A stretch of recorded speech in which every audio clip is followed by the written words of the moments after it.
আসসালামু আলাইকুম। আজকে সর্বশেষ সংবাদ জানাবো আমি নুসরাত। প্রথমেই জানিয়ে দেব সংবাদ শিরোনাম।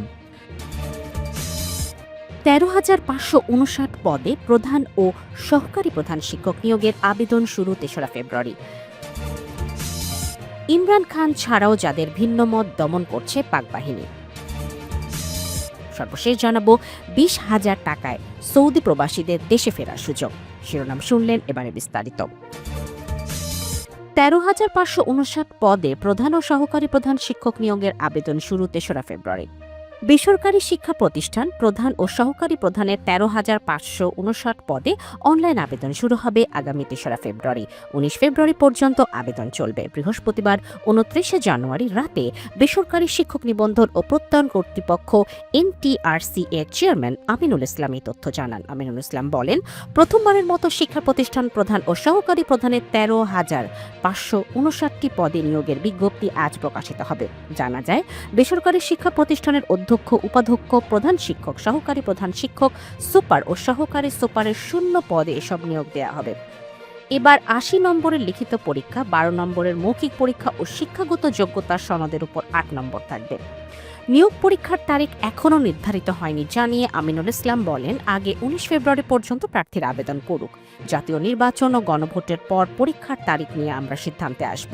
২০১৫ সাল থেকে NTCR এর মাধ্যমে এমপিওভুক্ত বেসরকারি শিক্ষা প্রতিষ্ঠানের শিক্ষক নিয়োগ পরীক্ষা সম্পন্ন করা হলেও প্রতিষ্ঠান প্রধান, সহপ্রধান, অধ্যক্ষ, উপাধ্যক্ষ, প্রধান শিক্ষক, সহকারী প্রধান শিক্ষক, সুপার ও সহকারী সুপার নিয়োগ দেওয়া হতো প্রতিষ্ঠানের গভর্নিং বডি অথবা পরিচালনা পর্ষদের মাধ্যমে।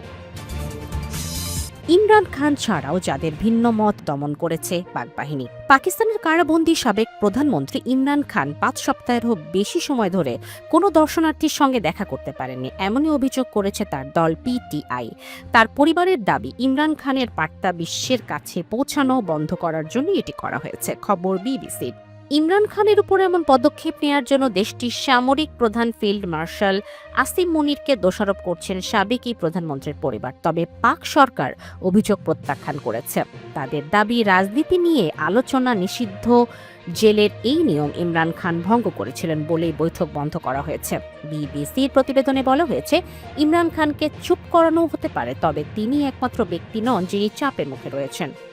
পাকিস্তানি সাংবাদিক, বিশ্লেষক ও মানবাধিকার কর্মীরা বলছেন, রাষ্ট্রের সঙ্গে দ্বিমত পোষণের সুযোগ ক্রমশ সীমিত হচ্ছে এবং ঝুঁকিও বাড়ছে।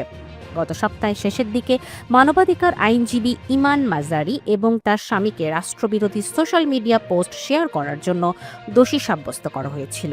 এই দম্পতিকে ১০ বছর জেলে কাটাতে হবে। ২০,০০০ টাকায় সৌদি প্রবাসীদের দেশে ফেরার সুযোগ। সৌদি আরব প্রবাসী বাংলাদেশি কর্মীদের জন্য অত্যন্ত সাশ্রয়ী মূল্যে বিমান টিকিট প্রদানের একটি বিশেষ উদ্যোগ গ্রহণ করেছে অন্তর্বর্তীকালীন সরকার।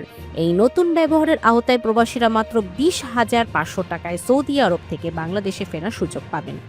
শুক্রবার ৩০ জানুয়ারি সকালে প্রধান উপদেষ্টার প্রেস উইং থেকে পাঠানো এক বার্তায় প্রবাসী বান্ধব এই ঐতিহাসিক সিদ্ধান্তের কথা জানানো হয়। বেসামরিক বিমান পরিবহন ও পর্যটন মন্ত্রণালয় জানিয়েছে যে, মূলত প্রবাসী শ্রমিকদের যাতায়াত খরচ কমিয়ে স্বস্তি প্রদান এবং রাষ্ট্রায়ত্ত সংস্থা বিমান বাংলাদেশ এয়ারলাইন্সের আয় বাড়ানোর লক্ষ্যে এই পদক্ষেপ নেওয়া হয়েছে। প্রধান উপদেষ্টা অধ্যাপক মোহাম্মদ ইউনুস এই উদ্যোগকে স্বাগত জানিয়েছেন এবং এটি বাস্তবায়নের জন্য সংশ্লিষ্টদের ধন্যবাদ জ্ঞাপন করেছেন। বেসামরিক বিমান পরিবহন ও পর্যটন উপদেষ্টা শেখ বশিরউদ্দিন এই বিশেষ প্রকল্পের বিস্তারিত তুলে ধরে জানান, সৌদি আরব ও বাংলাদেশ মিলিয়ে মোট ৮০,০০০ টিকিট এই সুলভ মূল্যে বিক্রির লক্ষ্যমাত্রা নির্ধারণ করা হয়েছে। তিনি আরও উল্লেখ করেন, সাধারণত হজ ফ্লাইট পরিচালনার সময় ফিরতি বা যাওয়ার পথে বিমানকে একমুখী ফাঁকা ফ্লাইট চালাতে হয়, যা বড় ধরনের আর্থিক ক্ষতির কারণ হয়ে দাঁড়ায়।